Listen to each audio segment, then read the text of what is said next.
붉은 암송아지로 만든 재, 소위 정결의 물을 만드는 재에 대해서 이야기하고 있습니다.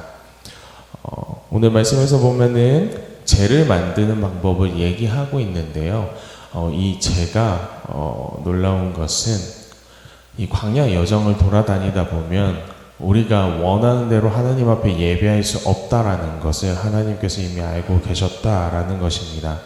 그래서 하나님께서는 이 재를 통하여서 빠르게 속죄할 수 있는 방법들을 제시하고 계신 것인데요.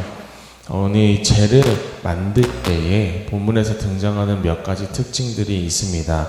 먼저 우리에게 하나님께서 계속 가르쳐 주시길 원하시는 것 한 가지가 이 속죄는 오로지 피와 희생으로만 가능하다라는 것을 가르쳐 주고 계십니다.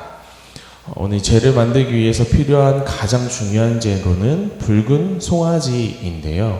한 번도 멍에를 매지 않은 온전한 것이어야 된다라고 말씀은 이야기하고 있습니다. 그러니까 이 속죄제로 드려져야 하는 것들은 어떤 것이냐면 아무런 흠이 없어야 된다라는 거예요. 멍에를 매지 않았다라는 것은 이 세상 일에 끌려가지 않았던 소라는 거예요. 그렇기 때문에 세상 일을 모른다라는 거죠. 그것들을 상징적으로 보여주는 겁니다. 그러니까 세상에 물들지 않은 순수함을 가르쳐주는 것이 이 멍에를 매지 않은 소라는 거예요. 이렇게 순수한 소를 하나님 앞에 데리고 와야 합니다. 그런데 물론 이제 황소와 같은 느낌이었긴 하겠지만 말씀에서는 그 소를 붉은 소라고 이야기하고 있다라는 것이죠. 이 전반적으로 계속 등장하는 색깔이 붉음이라는 색깔이 계속해서 등장하고 있는데요. 왜 그러냐면은 피를 상징하기 때문에 그래요. 오로지 생명은 피에 있습니다 라고 말씀은 우리에게 또 가르쳐주고 있죠. 그래서 붉은 송아지를 데려다가 이 송아지를 희생제물로 드리는데 이 희생제물로 드려지는 송아지를 전부 다 태워서 드립니다. 그러니까 온전히 완전하게 다 태워서 드리는 거예요. 원래 제사 때는 태워서 드려야 할 부위가 있고 버려야 할 부위가 있고 각을 떠야 되는 부위가 있고 다 나눠져 있는데 온전히 모든 것을 다 드려야 한다라는 특징을 가지고 있습니다. 그리고 백향목과 의술초를 붉은 홍실에 매어서 같이 태우는데요. 이때 사용하는 실도 역시 붉은 홍실로 피를 상징하고 있고요. 또 의술초는 정결 예식을 보통 사용할 때 많이 사용하는 그런 풀이었습니다. 그러니까 모든 이미지가 다 무엇이 들어가고 있냐면요. 지금 붉은 이미지, 정결의 이미지가 들어가고 있는 거죠. 또 백향목이라는 나무를 같이 묶어서 태우는데 이 백향목은 굉장히 재밌는 특징이 있다라고 해요.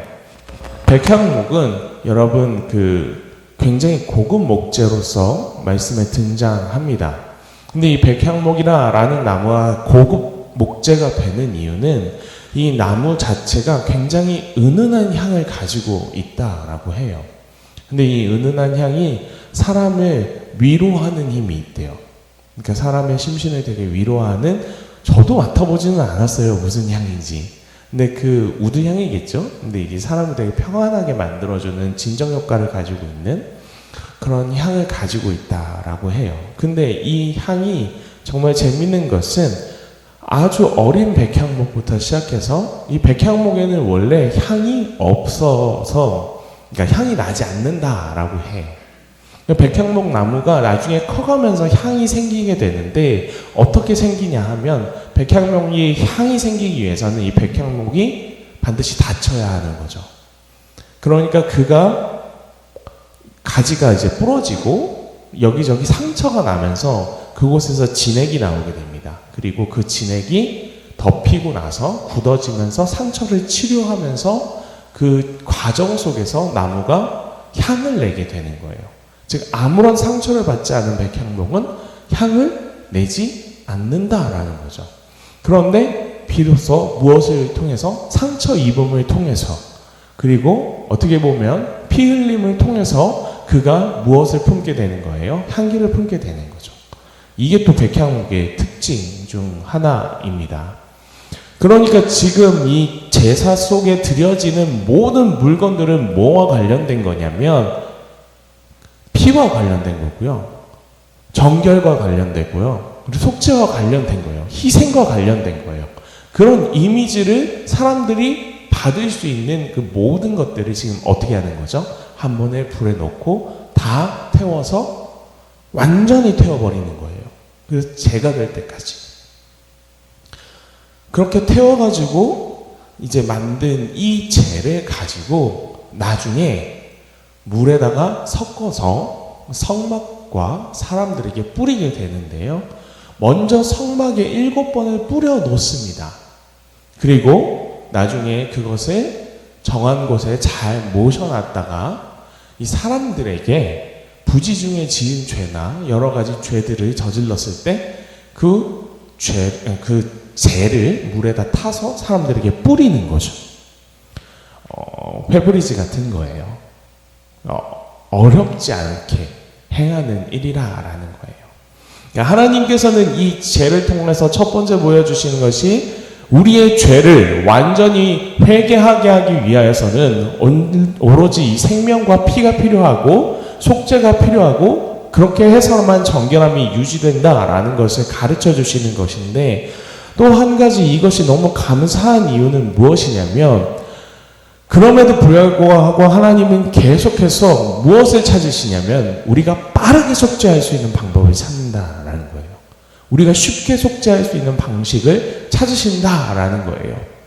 그러니까 정착해서는 당연히 너무나 쉽게 하나님 앞에 제사 드릴 수 있겠죠. 사실 이것도 쉬운 방법은 아니지만, 그렇지만 여정 중에서 이것들이 쉽지 않지 않습니까? 몇 날 며칠을 걸을 수도 있고, 그리고 내가 부지 중에 죄를 저지를 수 있는 것인데 그것이 깨닫지 못한 채 오랜 시간이 지날 수도 있고 여러 가지 경우들이 있지 않습니까? 그래서 하나님은 그 기간을 매우 단축시켜 놓으시는 거예요. 심지어 말씀이 정말 웃긴 게 이 잿물을 풀어가지고 먼저 성막에 먼저 부어요. 먼저 7번 뿌려요. 그리고 사람에겐 나중에 뿌리면 돼요. 그러니까 죄를 질 때마다 성막 앞에 나와가지고 성막에 뿌리고 사람에 뿌리고 조차도 아니, 성막엔 따로 뿌리고 사람에게 또 따로 뿌리고, 그리고 심지어 이 죄를 미리 만들어 놓으면 되는 거잖아요. 여러분, 하나님께서 우리에게 원하시는 것이 무엇인지 너무나 명확하게 가르쳐 주고 있는 것이죠. 하나님은 우리가 더 빠르게 속죄하길 원하세요. 근데 왜 더 빠르게 속죄하길 원하시는 거예요? 우리가 당연히 구원받기 원하기 때문인 거예요. 그러니까 하나님은 우리를 징벌하시는 것이 목적이 아니고요. 하나님은 언제나 그 목적이 우리가 하나님 앞에 회개하고 구원을 얻길 원하시는 것. 그래서 어떻게 하면 더 빠른 구원을, 더 편한 구원을, 이 어리석은 자들이 하나님 앞에 어떻게 하면 더 잘 돌아올 수 있을까를 계속 고민하시는 하나님의 생각들이 사실 오늘 이 죄를 만드는 모습들 가운데서 녹아 있다고 저는 생각합니다. 그러니까 하나님께서는 예수 그리스도를 통해서 완전한 속죄를 이루셨어요. 그것이 하나님의 목적이었어요. 이런 것조차도 하나님이 보기에는 완전하지 않은 거예요. 왜냐하면 사람은 이렇게 쉽게 하나님 앞에 회복을 이룰 수 있는 방법들을 연구해 내셔도 하나님 앞에서 늘 범죄를 저지르기 때문에 그래요. 그래서 하나님께서 예수 그리스도를 우리에게 보내주신 것이에요. 우리의 힘으로는 아무리 편의를 봐주어도, 아무리 편하게 하나님 앞에 돌아올 수 있는 길을 제시해 주어도 그 길을 제대로 사용하지 못하는 게 우리의 인생이기 때문에 그래요. 그래서 하나님께서 예수 그리스도를 보내주신 것입니다. 그래서 예수 그리스도를 온전하게 믿는 가장 중요한 것 중 하나가 무엇이냐면, 우리가 뭐라고 생각하는 거예요? 우리가 죄인이라는 걸 인정하는 거예요. 하나님 앞에 도저히 돌아올 수 없는 자들이라는 것을 인정하는 거예요. 그것이 사실 우리가 예수 그리스도를 온전하게 믿는 데 있어서 가장 중요한 것입니다. 자기 죄인임을 인식하는 것.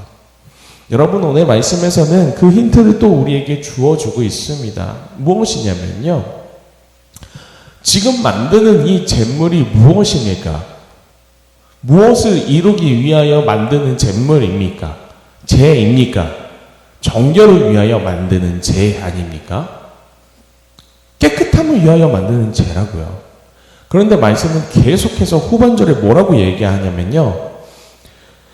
그것을 만든 사람도, 만들 때 그것을 지휘한 제사장도, 그리고 그 만든 제를 정한 장소로 옮긴 사람도 모두 다 처음엔 정한 사람들이 해야 하고요. 그 각자의 행위를 했을 때 말씀은 계속 이야기하고 있어요. 너희가 그것을 만들었은즉, 그것을 만들 때 그것을 지휘하였은즉, 그것을 옮겼은즉 너희는 다 어떻게 하다고요? 부정하다고요. 여러분, 정함을 만드는 방법이에요. 정함을 이루는 죄를 만드는 방법이에요. 근데 말씀은 정함을 만들기 위한 행위임에도 불구하고 그 모든 행위를 함에 있어 결국 인간의 결과가 무엇인지 우리에게 드러내 보여주고 있는 거예요. 너희는 부정할지니라 라는 것입니다. 여러분, 이것을 잊지 않는 우리들이 되길 소망합니다. 우리가 아무리 아름다운 일을, 아무리 정결함을 위한 일들을 행한다 할지라도요, 우리의 본질이라 라는 것은 그것을 행동하는 그 순간에도, 아주 잠깐의 행위에도 우리 스스로를 계속 부정함으로 이끌어가는 존재가 우리라 라는 것입니다. 이 부정함에서, 이 죄에서 헤어나올 수 없는 게 우리의 존재라는 거예요. 그래서 아무리 간단한 행위라고 하여도, 아무리 축약시켜 놓은 행위라고 하여도 우리에게 있어서는 사실 온전하고 완전한 속죄가 있을 수 없다라는 것이죠. 어떤 한 지사님께서 토요일날 식사를 하다가 물어보셨어요. 우리의 그 죄됨이 어디까지인지에 대해서 좀 여쭤보셨거든요. 그분은 이제 예수 그리스도를 믿으면 우리가 의인이 된 거 아니냐라고 물어보시더라고요. 보통은 우리가 그렇게 많이 이해하고 있어요. 예수 그리스도를 믿는 순간 우리는 의인이 된 것이다 라고요. 그런데 이게 조금 무서운 것은 무엇이냐면요, 여러분, 예수 그리스도를 믿는다고 해서 우리가 의인이 된 것이라고 말하면 사실은 안 된다는 것이죠. 예수 그리스도를 믿었음에도 불구하고 우리는 여전히 죄인인 것이 사실 우리의 본질인 것입니다. 다만 의인이라 칭함을 받은 거예요. 우리의 본질이 변한 것이 아니에요. 우리는 여전히 죄인으로서 하나님 앞에 서야 합니다. 죄인으로서 부끄러운 모습으로 하나님 앞에 나아가야 합니다. 그것이 우리의 모습이 되는 줄 믿습니다. 아무리 편한 속죄의 방법을 부여해 주셔도 우리의 이 본질에서 벗어날 수 없는 것이 우리의 인생이에요. 그러나 예수 그리스도가 우리에게 의미를 가지는 것은, 여러분, 예수 그리스도가 그 인치심으로 인하여서 우리는 하나님 앞에 부끄럽게 나아가겠지만 그 하나님 앞에 나아갔을 때 하나님께서 우리의 죄를 덮으신다라는 거예요. 없게 만드신다라는 것이 중요한 거예요. 우리의 죄가 없어지는 것이 아니고요. 깨끗해지고 완전히 치워진 것이 아니고요. 하나님이 그것을 이 구약의 이미지로 얘기하면 패스오버예요. 넘어가시겠다라는 거예요. 덮어두시겠다라는 거예요. 내가 이 집에 죄악이 완영함을 보나 오늘 그 문설주의 피가 발림을 볼 때에 어떻게 한다는 거죠? 넘어가겠다라는 거예요. 그것이 우리의 속죄라는 것을 기억하시는 여러분들이 되길 원합니다.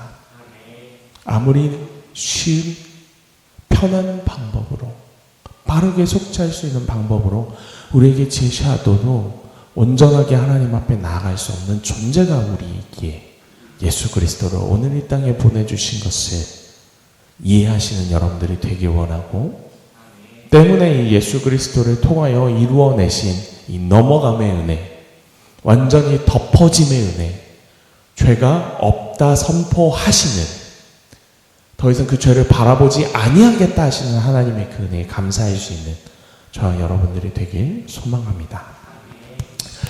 우리 같이 기도하도록 하겠습니다. 오늘 이 새벽에 기도할 때에 하나님 앞에 정직하게 나아가길 원합니다. 하나님, 오늘도 나는 여전히 하나님 앞에 죄인입니다.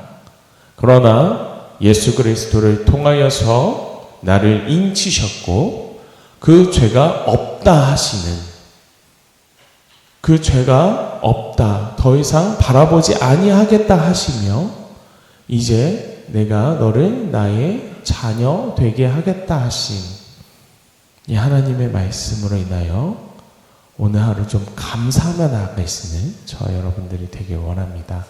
하나님 앞에 감사합니다 라는 기도를 좀 이 새벽에 올려드리며 나아갔으면 좋겠습니다. 함께 기도하겠습니다.